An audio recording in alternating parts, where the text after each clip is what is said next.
Cancer is an evil, invincible predator. The ability to overcome and survive this disease varies. However, we have a woman in studio today who has successfully beaten this monster not once, but twice.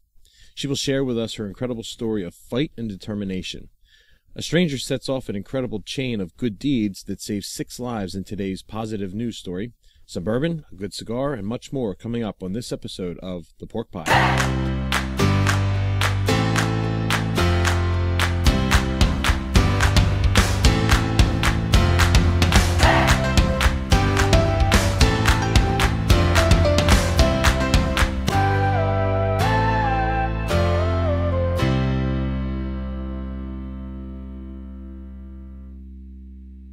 Welcome to The Pork Pie. Today's topic, cancer and survival. As always, I have my Maker's Mark bourbon. Today's cigar, we went with the Alec Bradley Prensado Robusto. You all know how I love and prefer the box press cigars, so here's another great cigar from Alec Bradley. In fact, it's the first all box pressed selection from Alec Bradley cigars. Made in Honduras, it starts with a carefully chosen Honduran and Nicaraguan long fillers girded in a Nicaraguan binder with a Honduran Corojo 2006 wrapper. It's a very smooth yet potent smoke with deep dark roasted coffee and pepper flavors. It's a very impressive cigar. You can find the link to this cigar in the description below. When it comes to great quality cigars, we only recommend Famous Smoke Shop located in Easton, Pennsylvania, or you can visit cigars.theporkpie.com. Be sure to use the code PORKPIE, that's PORKPIE, at checkout for $15 off any order of $99 or more. Friendly reminder, if you enjoy our podcast, please subscribe on YouTube or iTunes and follow us on Facebook, Twitter, Instagram, and Pinterest. You can find all of our episodes on theporkpie.com, including 3 easy steps to creating and monetizing your own podcast. If you like this video, give us a big thumbs up, and of course, feel free to share this content with your friends. Today, I am honored to be sitting across from a woman who has an inspirational story unlike I've ever heard. And I'm extremely grateful as she is here to share her experiences with our listeners. Please welcome Kelly Macdonald to the show. Kelly, appreciate you coming in today. Thank you for having me. So, Kelly, what's your story? It's a loaded question, I guess. I'm a single mom. I work full-time. I'm a daughter. I'm a sister. I'm a widow. And I just recently added 2-time cancer survivor, so I'm extremely proud of all of those things in my life. So. Sure. It's a pretty extensive resume. Yeah. So let's talk about, you said you're a full-time mom, and you work full-time, so let's talk about what you do for a living. Okay. I work at St. Mary's, actually. I'm a medical assistant and a receptionist, and I have been lucky enough to be put in the breast surgeon's office. So we deal with a lot of breast cancer. And I thought I was very lucky to land that position because being a cancer survivor myself and going through the process of diagnosis through survival, I would be really beneficial in the office to help the patients, their family, and just everything they've been through. So I actually really love what I do. Sure. So you're able to provide a little bit better bedside manner. Yeah, I think I've been doing this a long time. So I do have I think I'm good with the patients. But once you've been in their shoes, just knowing they're scared to death when they come in. Just they don't even know what's wrong with them and they're scared. They have no idea the process of getting better, chemo, surgery, how they're going to take care of their family, how their family is going to get through everything, who's going to be there to help them. It's just so many emotions that you go through, and then you see the family standing there next to them and they're scared to death. And I understand that as well, my son being, the only person with me. My family, my mom and dad, they went through the process too. So I kind of understand a little bit of everything that is going on there. So I just find that helpful. And I feel like what I went through I can give something back. So I don't know how to give back. I don't know. I monetarily, can you give enough back? I don't know. I don't know if I can. So I can give back in that way, just hugs and understanding and just get them through. It's kind of what I try to do on a daily basis. Sure. So it sounds as though you have a unique ability to kind of provide that empathy, especially to people who are going through this for the first time. They really are struggling with what you kind of described as the unknown, not knowing what you don't know, and not only having to deal with the medical and the physical and the the mental portions of going through this, but then not knowing all the little things that may come up during the process. Yeah, I mean, when I got diagnosed, I think my biggest fear was, holy crap, what do I do now? And you really don't know. And I went to a hospital that they have nurse navigators, and they navigate you through the process. So they get you to an oncologist, they get you to a surgeon, and then you have to just decide a treatment plan. And that treatment plan can be extremely scary, and they can only give you step by step. But nowadays everybody gets online and we start Googling like crazy, which is exactly what I did. The second I was diagnosed, I Googled what I had, and it gave me a 9% chance to survive. That was very scary. And then I went to a professional and not Google, and they told me that's not what's going to happen. We're going to get you through a process. We're going to start with surgery, and we're going to go from there. So I feel like I can tell people, don't Google, listen to your doctors, listen to what's happening. Everybody's cancer journey is completely different. Some people lose their hair. I had a lot of hair. So I thinned my hair. Everybody just thinks every cancer patient is going to lose their hair and be very sick and get very skinny. That didn't happen to me. I had a lot of steroids, and it made me bigger, and I lost my hair and my eyebrows and my eyelashes. So that, for a woman's perspective, was more upsetting to me. Losing my hair was more upsetting to me than perhaps other things that I should have been more scared of. But just getting them through those little things, it's just, I understand your fear. I understand your financial fear. I understand the fact that you might have to leave your kids, your husband, like the stress that you're putting on your entire family. It's a family disease. You're one person, you're the patient, but your entire family is struggling through your diagnosis, through your surgery. I mean, my family sat out there through an 8-hour surgery, wow, scared to death. So I have no idea how they felt, but I can say they were extremely grateful when everything was fine. So I was very lucky. That's awesome. Yeah. Very cool. So when you're not working, what are some things you enjoy doing? I'm a basketball mom. I have a 16-year-old who's very involved in basketball. So that is kind of my daily routine. I have the best friends in the world, and I have learned through this process to appreciate my friends. So I do spend a lot of time doing lunch and spending an hour-long time just talking to my friends. But on the whole, I'm just a basketball mom. I go to basketball practices. I go to basketball tournaments. And my life has kind of become being a mom in my son's daily routine, kind of. I've become a professional Uber driver with driving my son to practices without getting paid. Sure. So it's you and Jimmy. Mm-hmm. And I know this is probably a very difficult topic for you, but can you talk a little bit about what it was like losing your husband and becoming a widowed working mother? Yeah, I mean, I was 30 when my husband passed away, so my son was 3. Just like anything else, you kind of think, how am I going to do this? How am I going to pay the bills was my first question. How am I going to be both parents to my son? Very difficult question. I think anybody who was in my position, you just keep going forward. Our family is just him and I. So we're very used to just being the two of us. But that initial time getting there was very difficult. You realize you have a strength that you never knew you had. Missing him obviously is very hard. Seeing my son get older and needing his dad in the house is difficult. How do you shave? How do you drive? What do I say to this girl? I think I'm giving the best advice, but he wants it from a guy. But I'm very blessed. I have a brother. I have a brother-in-law, and he has 2 grandpas, because I have my dad, I have my father-in-law, and I have my stepdad, who are all men in his life, and they all want to be a part of it. So I'm very lucky that he gets to ask those questions to them as well. So I'm very lucky to have that. He is missing his daddy. That is something that he does talk about. But because when he was 3, he didn't really know him. He doesn't remember him. He only remembers him through pictures and stories that I provide. So it's a difficult situation, but I think we deal with it as it comes up. And as he gets older, he wants that dad. You know, he wants his dad to teach him to drive, and he has a scary mommy teaching him to drive. It's very difficult.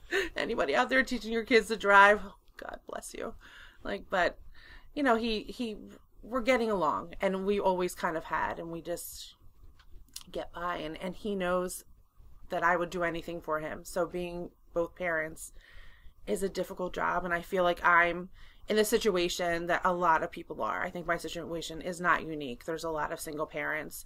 It just so happens, you know, my husband isn't around, but I think there's a lot of dads who are no-show, moms and dads who are absent, you know, so I feel like I'm not a totally unique situation, but no, I think, you know, you had mentioned that sometimes it's difficult having to play the mother role and the father role, that you don't always know what to say. But I mean, myself, from my perspective, and I'm sure a lot of our listeners out there that have kids that have both parents in the situation, we sometimes don't even know what to say, and we have both parents. So you know, I can only empathize with you as far as, you know, what that must be like, having to fill both roles and still not knowing, and, you know, not having that ability, or not having that other person to kind of bounce off of, you know, did I say that right? Did I not approach it right? How else could we have gone about doing that? So it's basically, you know, you're dealing with that just yourself. When did you first find out that you had cancer? Can you walk us through that moment and how you felt? Yeah, I worked in a family practice. I wasn't feeling well.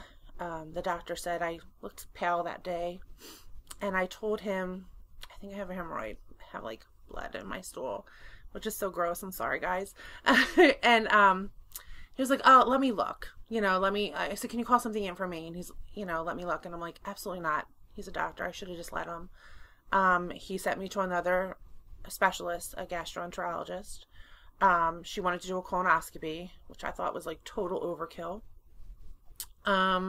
It was 10 days before Christmas.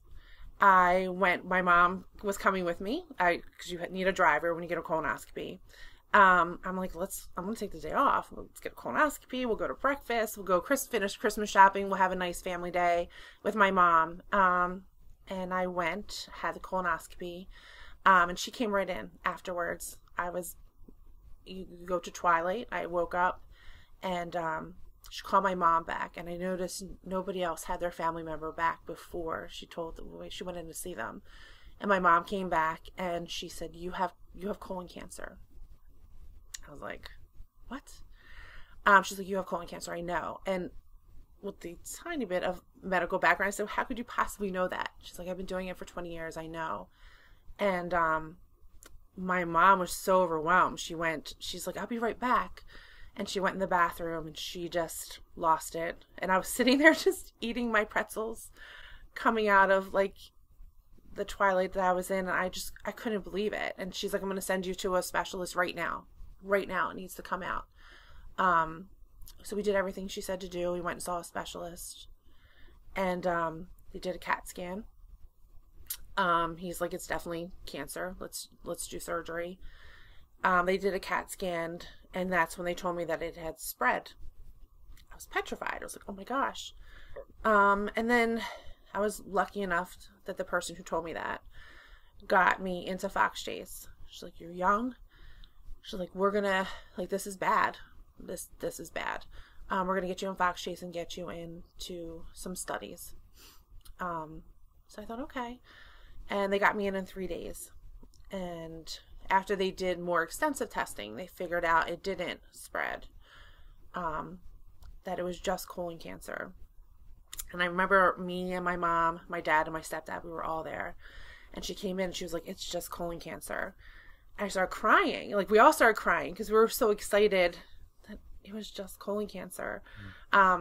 It seems so silly, but when you think it's all over, and you have like till the summer, you know, like it was Christmas, and I thought I had till the summer to be with my family.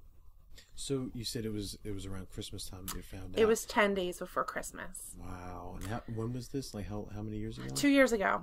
Only 2 years ago. Yeah, 2 years Wow. ago, they told me I'm December 15th, 2016. They told me, I will never ever forget that day. I had a friend with me, and she was, she came over when I got a call about it, that perhaps it spread. Um, I remember her arms being around me. I was on my couch. My son was upstairs sleeping still. It was early in the morning. And the doctor was still on the phone. And I immediately started Googling, like, what does this mean? What is my survival rate? And my survival rate, based on my Google search, was 9%. And I remember her seeing that, and my friend, and she was like, oh my God. I had her call my mom. Like, we had to tell my mom. So it's kind of like getting diagnosed twice. Once is telling you have cancer, which is, for anybody, just a scary word. And the second time was, it spread. Thank God in that moment it didn't spread, but that was the first diagnosis. So. Wow. So what was the process like trying to beat the disease the first time? The first time, my tumor it was in my colon. It hadn't gone out. There's 3 layers to your colon. Mine was through 2 and not the third one. So I was considered stage 3 based on where it spread to. The first process was to get surgery and get it out. So I had what is called a colon resection, where they took 8 inches of my colon and connected it back. I was very lucky. A lot of people who have that done need a bag to hold their stool for everything to heal. I was very lucky that I didn't.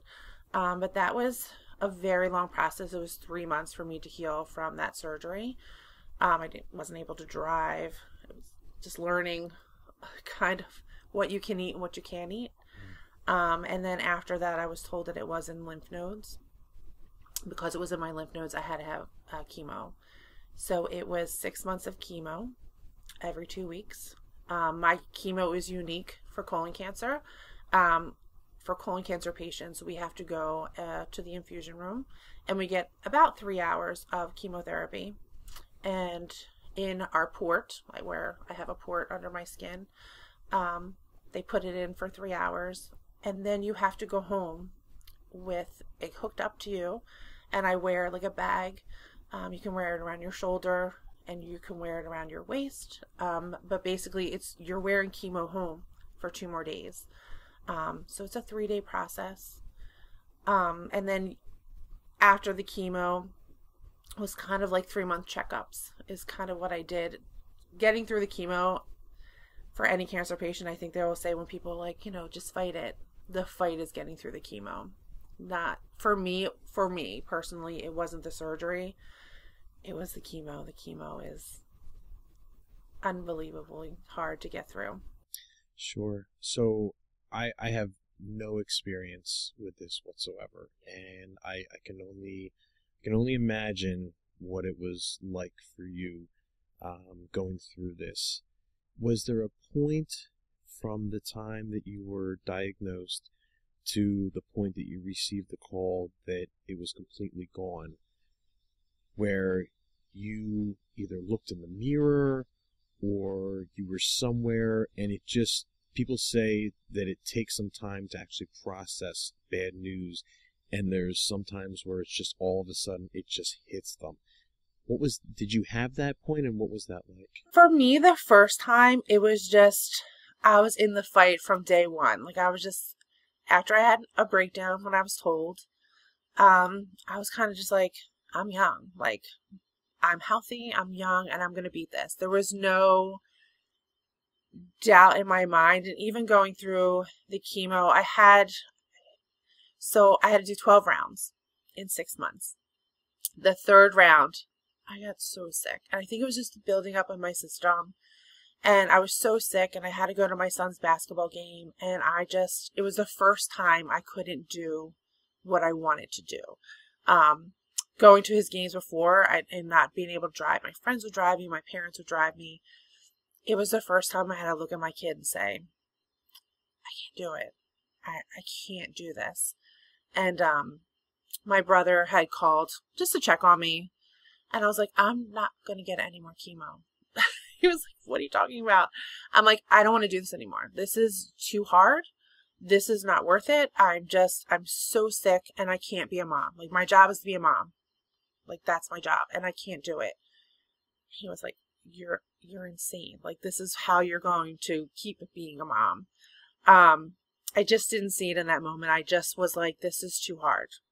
This is just too hard. And I had a few pep talks from my family and my friends, and I was like, you're right. Like, I just keep going. And from there on out, I kind of just did what I had to do. I just got through, because it's a 2-week period. You have one bad week and one good week. So that bad week, you get chemo. You're sick for about 5 to 7 days. And then you bounce back and you have a good day. My chemo went through the summer. So on my good weeks, I made sure I went to the pool and I went to concerts. And then I remember at the end saying to my mom, like, I really had a great summer because I couldn't work through my chemo. I was sick. And your blood cells go down. And because I work in the medical field, it was just dangerous for me to be around sick patients. And the doctor wouldn't clear me to work. So I was able to be sick at home, thank goodness, instead of working. But on those good weeks, those 5 days that I got were good. I tried to make the best that I could with my friends and my family and my son. So I did a lot of fun stuff. Very cool. Okay, so let's fast forward to the time that you found out the first time that you were cancer-free. You said you went through 6 months of chemo. How long was it since you were diagnosed that you found out you were cancer-free, and what did that feel like? Yeah, once they have a tradition at Fox Chase, and I think it's at a lot of places. You get to ring a bell when you're done chemo. I couldn't wait to do that because I kind of felt like this is the end. Like, I'm going to be better. Like, this is it. This is what you celebrate. So I got to ring the bell, and I was super excited because at that point I knew that my blood work, they do a certain test, and my cancer was gone. And they did a CAT scan, and my cancer was gone. And I was like, this is it. Like, so long, suckers. Like, I'll see you when I come back every 3 months for blood work. You guys are amazing, awesome people, but I don't want to see you. That was exciting. Like, I just felt like I felt like my life was in such a standstill of being sick. Like, every 2 weeks being sick and not being sick. That process was over, and I immediately was like, can I go back to work? Which most people would be like, I'm staying home forever. But it was kind of getting back to normalcy, like making dinner for myself and, for my son, and not being sick and not being tired and not having to plan around my chemo anymore. It was amazing. It was the best feeling ever. And it came in October. So it was like we had the best Christmas ever because we felt like the Christmas before was going to be my last Christmas. And then that Christmas that came up, it was like, I'm going to be here forever, and it was just kind of a really great feeling for me and my family. Sure. So basically 10 months of what I can only describe as absolute hell. You had an amazing Christmas a year later. When and how did you find out that the cancer had resurfaced, and what was going through your mind at that point? I started having some pains in my abdomen. I thought it was a hernia. I helped a friend move, and I thought for sure, like, I knew I had a hernia previously from all the scans that I had done. I thought, oh, maybe I did something there. And I actually went to the doctor. She drew my CEA, which is the blood work, and they did a CAT scan. And she called me, and she's like, look, I see something different. I'm going to, get you in a CAT scan. And I knew immediately from the way she was talking to me that it was back. And I was like, what's my number? I was at work. I was at lunch at my work. And I said, what's my number? And she's like, look, I just want to get a CAT scan. I was like, you need to tell me. So a normal CEA is less than 5, and mine always hovers around 2, and mine was at 17. So I just knew. I was like, I don't even need this. Like, I know something's wrong. I got the CAT scan the next day. My cancer likes holidays. It happened right around 4th of July. So July 2nd is when she called me and told me it's back. we did it. It was unique. They didn't know. They knew something was there. The likelihood of it being cancer was extremely high, but not having the biopsy, they didn't know that until they got in, and it was 10 centimeters big, and it had attached now to my ovaries. So they said, now we're going to give you a hysterectomy. We're just going to take everything out. I'm 43 years old. I have the amazing kid. I didn't want any more kids, so I was like, take everything. And they did it as an emergency. So they found everything on a Tuesday, and that Monday they called me Friday and said, we're taking you in for surgery on Monday. So it was very quick. So I knew something. They knew. They thought, something was bad. And they told my family, like, it was a long surgery for my family, and they told them, it was cancer and it is back, and we're just going to process what happens. They process your tumor and they decide what they're going to do. I still had loose cancer cells in or around what they found, so they wanted me to do what they call maintenance chemo. So it meant doing chemo all over again for 6 months, and when I thought I was never going to have to do that again. And they switched my chemo, so this chemo was a little bit harsher, a little bit more aggressive. They turned up the heat a little bit, so this time was a little harder than the last time. Wow. Yeah. So you said that this happened around July. Mm-hmm. Just another holiday now. Yep. That you have to look and reflect on. Yeah. How long was the process? Obviously, that happened in July. So was it as long of a chemo for 6 months as the last time, or was it shorter? And then how long has it been since you found the news out that you were cancer free for the second time? So I had the surgery on July 9th. This surgery was a little easier to recover from, actually. My first surgery, I stayed at my mom's for a few weeks. It was a little more difficult. This surgery, I felt better in like 2 weeks. They give you 6 weeks to recover, and I started immediately on the chemo, which was 6 months of chemo. And I just rang my bell, actually, on January 29th was my bell ringing. So it was really awesome to be done, and I had tons of people there to celebrate with me. It was amazing. Everything looks good right now. Actually, this week coming up, it will be my first scan after my chemo. So this is a big thing coming up. All my blood work and all the scans prior pointed to everything was gone. So we consider me cancer free. But I think every 6 weeks for a little bit I'm going to have scans. So I'm going to glow in the dark. But as long as they find everything before it comes back, I'm okay with it. Sure. Yeah. Wow. Well, congratulations. Thank you. It's very new. Right? Beating it a second time, ringing the bell second time. Yeah. A lot of people that go through this, I'm sure, don't, or unfortunately are not able to ring the bell at all, and you've been able to ring it twice, so that's awesome. Yeah. After going through these two incredibly life-changing moments and beating them both times, has your outlook on life changed at all, and if so, how? I've tried to slow my life down a little bit. I feel like before I just had my head down and I was working and driving my son where he needed to go, going out with friends, just like, trying to do everything. And now I've tried to slow down and appreciate little things. Like even when I drive in my car, it seems so weird for me to even say, but like sometimes I'll be like, Jim, look at that cloud. Like look at the sun coming over the cloud. Like you just see different things that maybe you just never took the time to see. I'm trying to work on friendships and my relationships with my family. That you just kind of take for granted that they're going to be there, and I've tried to be a better sister to my sister, and just making that relationship better. I've taken the time with my friends to definitely mold those friendships for people who have been there, and for my son, it's a new norm for us, and he's scared. Sure. For obvious reasons. So we're working on that too, because it's a scary thing to think this could come back at any time. So you definitely appreciate the smaller things, and I try to do things that maybe I'd be like, you know what, I don't have the money to do that. Or, you know what, I'm really busy, or I have to work.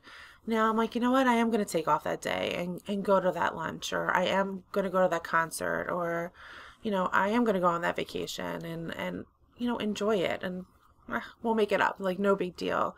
I think I've gotten to the point that, like, let's appreciate, because you never know what's going to happen. Sure, no, I can definitely understand that. You mentioned about trying to slow things down a little bit. I can't imagine how difficult that must be for you, where you're trying to slow things down and you have this teenage son. If he's anything like I was when I was a teenager, I was always trying to go faster and faster and trying to grow up as quick as possible. Mm-hmm. So are you going through that? And if so, how are you kind of coping with that? Yeah, I mean, I think I have a typical 16-year-old boy who wants to be involved. I'm very lucky. Jimmy has a lot of friends, and he wants to be involved in everything.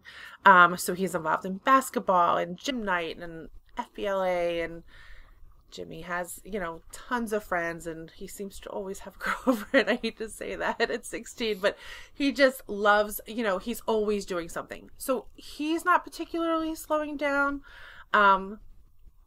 I am. I think I drive him all over the place, and try to spend that time where he's not with me, with my friends and my family. And no, he has not slowed down very much. I think some of that has to do with, the fear that he has. He's afraid sometimes when I'm like, I don't feel good. I could just not be feeling well, and he's, oh my goodness, it's back. So it's easy for him he just pushed through. That was his, kind of how he dealt with it, was just spent all the time with his friends and just kind of pushed through it. He has amazing friends who kind of were there for him. They didn't talk about my cancer with him, so he was able just to be a normal kid, not a kid whose mom had cancer. Sure. So Jimmy had a great support system. He did. What about your support system through both? Yeah, I mean, my support system the first time was my family and my very close friends. I kept kind of the fact that I had cancer to my circle, because I didn't want people to feel sorry for me, and I wanted to kind of just do my thing. The second time around was a little harder because my son was a little older and involved in more things, so I needed more help. I needed people to drive him. I got sicker this time. So I needed help in that way. I wasn't able to cook for myself a lot of time for him.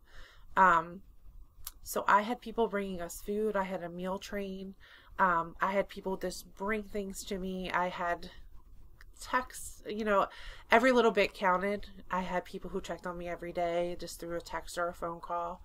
I'm very lucky. My support system has grown since the first time. Which at first I was like, ugh, now everybody knows I have cancer. But it was awesome. I had a beef and beer, which I didn't want at first because I thought, oh, if we put that out there, like, everybody's going to know. And everybody's going to know we're struggling a little bit. That was another thing. Like, my pride got in the way. Like, I don't want people to know, like, we're struggling. But the second time you go through less than a year, financially, it was a hit for us. Having one income coming in.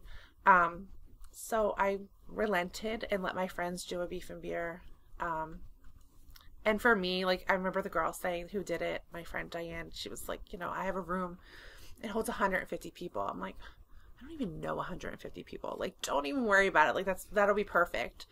And we posted it. My sister and my two best friends posted it, and I sold out in 4 days. And I was like, wow, like, how blessed are we that in 4 days, people sometimes are begging to fill a beef and beer room, and mine was overflowing to the point that we were like taking tickets away from people to give to other people so that they could, people that I felt like should be there. They're part of my system. They're part of my support system. Sure.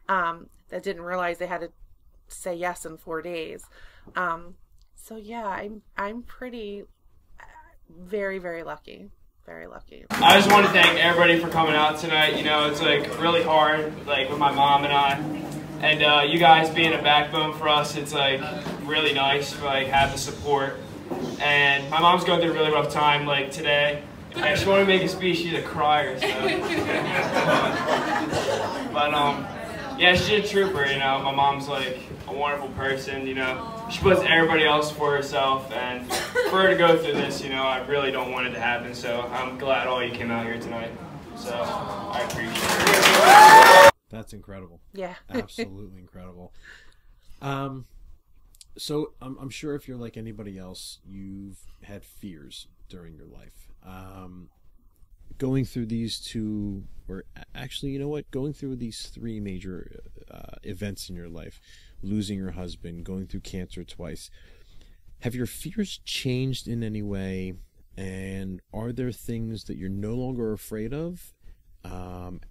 And are there any new fears that have come into your life? The new fear is obviously, am I going to be around? Am I going to see my son graduate? Am I going to see my grandkids? Am I going to see him get married?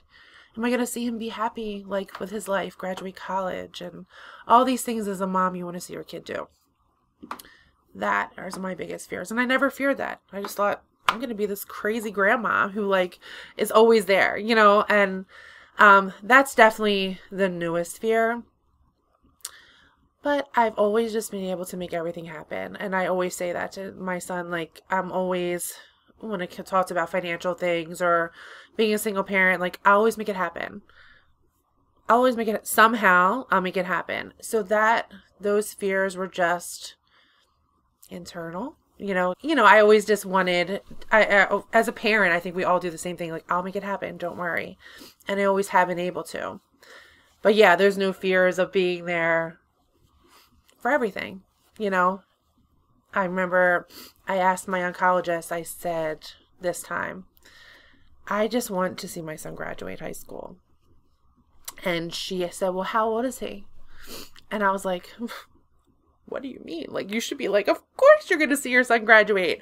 And she didn't. She asked me what, you know, how old he was. And I said, well, he's in 10th grade. She's like, well, that's our first goal. And she meant it as a positive thing. Like, that's our first goal. And I was like, oh my God, like, I need to see my grandkids. Like, I need to see everything. So those fears are very real. I just kind of like push them down because I believe, like, I'm just going to keep going. Like, I'm just, no matter what happens, if it comes back, I'm healthy. You just cut it out and I will do it again. And I just will keep doing that and doing that to make sure that I'm here for my family and my friends. I'll just keep, and for me, I want to be around, you know. It's not just for them. Like, I want to see these things. I want to see my niece and nephew get married and have kids. And, you know, I want to see my brother get married. And, you know, I want to be there for my parents when they need their kids to be there for them. Like, I want to be part of that. So yeah, those are real fears that enter all the time. I just kind of push them down and just, I have this, like, I'm just going to keep going. Like, there's no doubt about it. Like, I'll just keep going. I'm sure that it's been a struggle since you've lost your husband to find the appropriate way to communicate with Jimmy and teach him the right things to do, the wrong things to stay away from, and guide him as best as you can so that when he grows up, he can, you know, you can be proud of the man that he's become. If for some reason you're not able to tell him all the things that you want to tell him, is there anything that you would want to say to him now in case you don't get a chance? Just that I did everything. Everything I do is for my son. You're making me cry. Everything I do is for my son. And he knows that. I believe he knows that. But I hope when he looks back, you know, if I'm not here, you know, for him or my grandkids, he's like, my mom went to work with stage 4 cancer, and, you know, she did everything for me, and she continued to take me to practice and didn't miss one of my games, and, you know, made sure I had everything I needed. Even when she didn't want to go to the store because she didn't feel good, she made sure I went everywhere and did everything. and tried the best that she could to give me everything, despite how she was feeling that moment. I don't always feel, obviously now I've been feeling really great. So, I've been able to do a lot of things. But I hope he remembers a time when I was sick and not think of it as this horrible time. Think of it as strength, and I hope that he has that strength too. I hope that he takes a little bit of what I got from my mom, and he gets it. I don't have a daughter to give it to. But I have a son, so I hope that he gets that, that was passed to me. I always tell, I guess I don't tell my mom enough.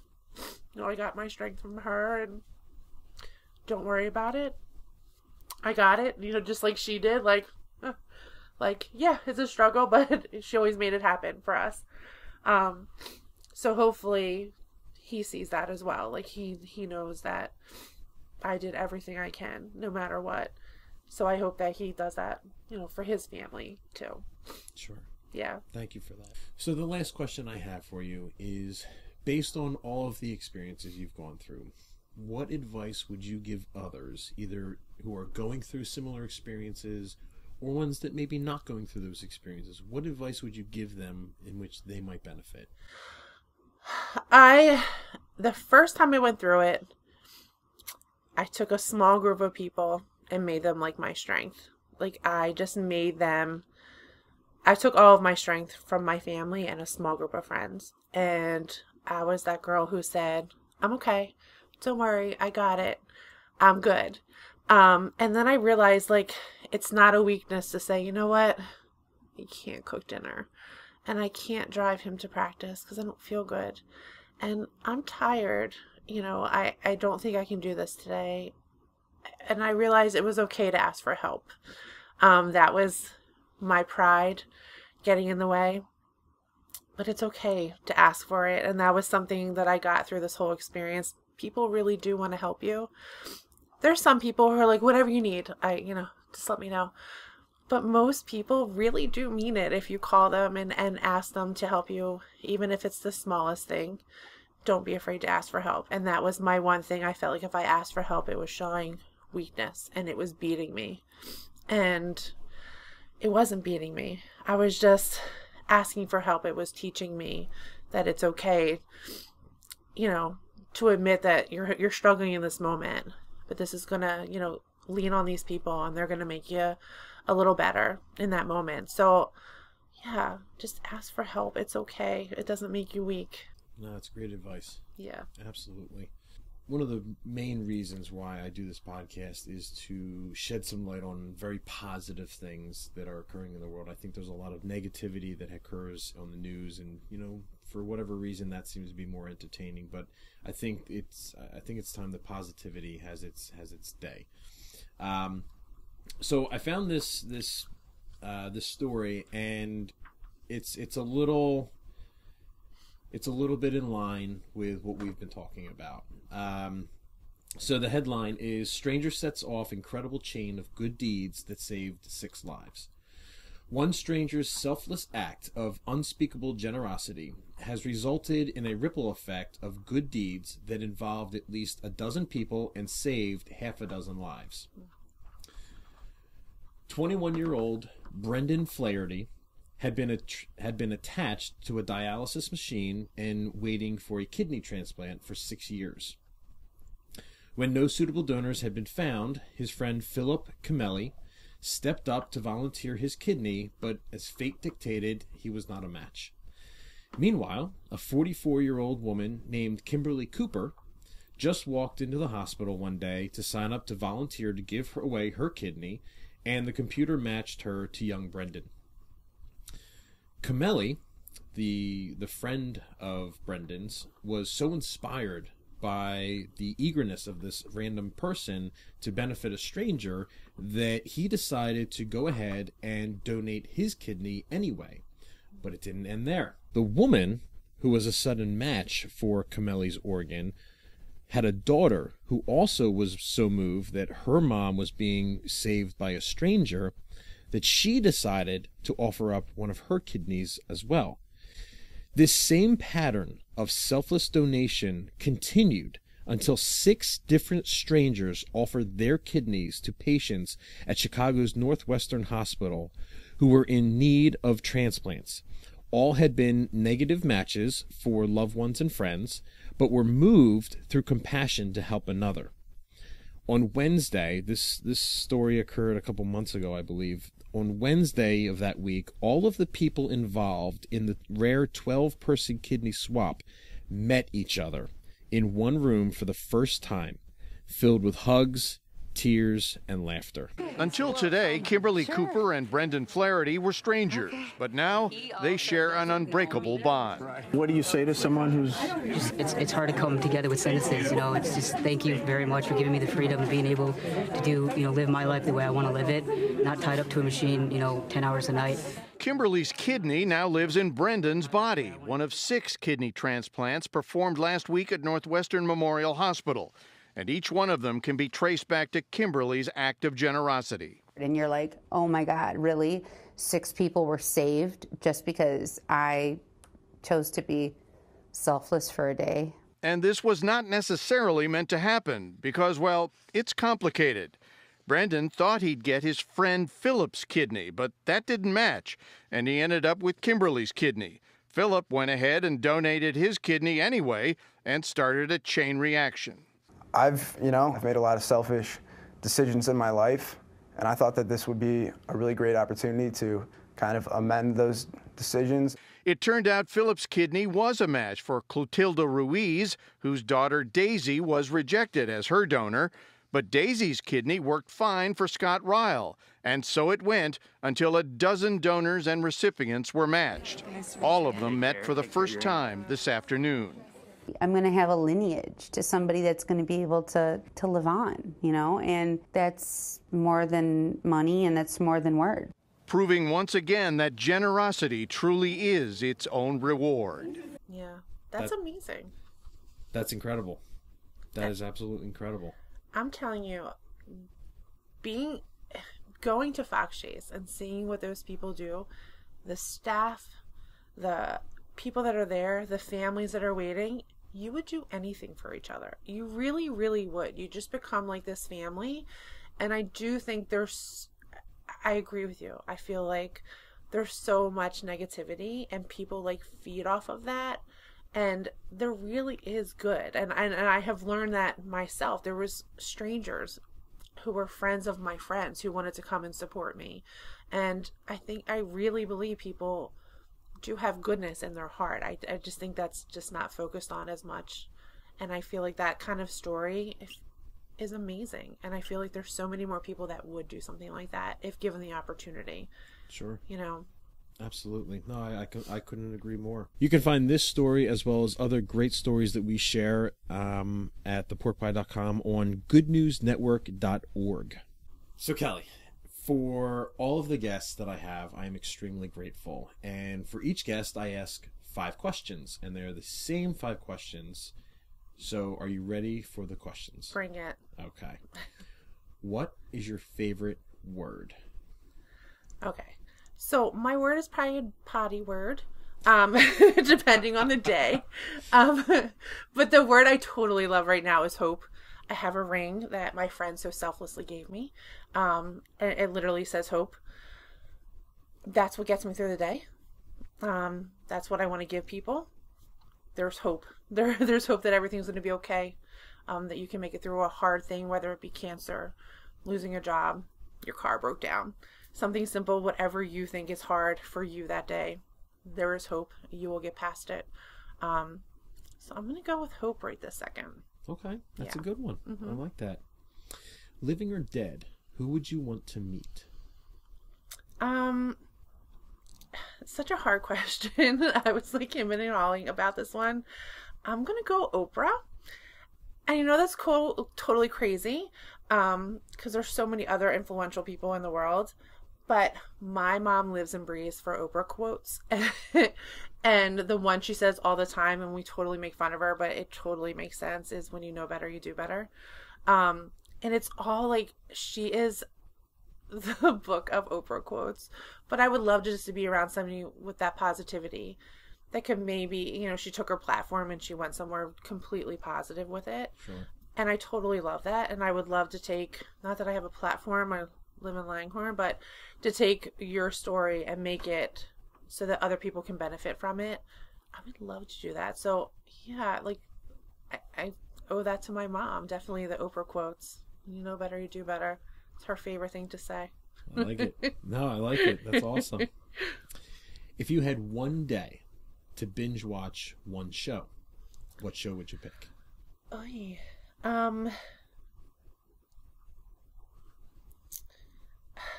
mean, right now I just watch such great. There's, I don't know. I mean, I think I would take it like Big Bang Theory. I think they're hilarious. And I know they're coming to an end, and I've probably seen a ton of reruns. But to watch it from like the beginning to the end, I just think they're hilarious, and I really like that show. And there's no fighting. It's just, I don't know. Not that it spreads positivity. I don't think that's it. But I just love their friendships and the fact that, you know, different people can come together like that. Love it. I think Big Bang. Yeah, I'm a big fan of the Big Bang as well. Probably because I'm such a big nerd, but you know, that's neither here nor there. All right. If you could have one superpower, what would it be? I'm gonna say go back in time, like time travel. Good one. I think not to change the course of my life because I am who I am because of what I've been through, but just to see the people maybe that you miss. Like I miss my grandparents. I would love to get my grandmom's advice right now. You know, I would love to see what she would have to say about raising my son and, you know, helping me through this or just giving me a hug. I think I wouldn't change, but I would love to see, you know, go back and hug my husband one more time. Maybe, you know, say something nice. My grandpa, like things like that. I think I would like to go back. Maybe even enjoy things that you just thought were so crazy, like high school.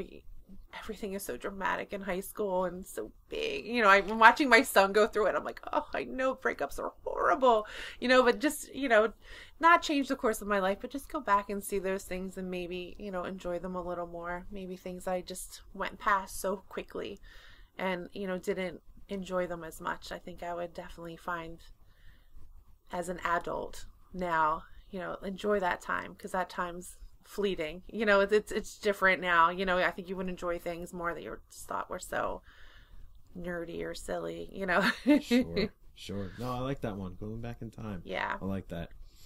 So in the time that myself and our listeners have spent with you today, I think it's fair to say that we consider you a very strong woman. So we know that you're very good at being strong and fighting through things and being very determined. But what are you not very good at? A lot of things. I'm not good. I'm not very patient at all. I want things to happen very quickly. I don't know if that's just a sign of our times. I just want answers quickly and do things quickly. I'm not patient as much as I should be with people around me and situations. You know, I think I would definitely say patient. Teaching my son to drive. You know, I'm not very good at that. You know, there's lots of things. Keeping my patience would probably be the one thing that I'm not always completely good at. I just want things very quickly. I want to get better quickly. I want to feel better quickly. I want to, you know, patience is definitely not my forte. Sure. No, I think that's fair. I think there's a lot of people out there that would say the same. Yeah. Very good. Well, we've come to the end of our podcast. Is there anything else that you would want to say or anything that you would want to promote? I mean, I don't have a business or anything like that, but I definitely, what I've been through, I know people hate the word colonoscopy. They think the prep is awful. And it's not it's not wonderful, but it saved my life. So I would tell people when your doctor says it's time, just go get it. And I know it's like 50, so we're like, most of us are not there yet. But if they want you to get that and it's time to get it, because it really will save your life. And I work in a breast center with the breast surgeon, and we see so many people who wait so long to get mammograms. Just go to the doctor if you think something's wrong.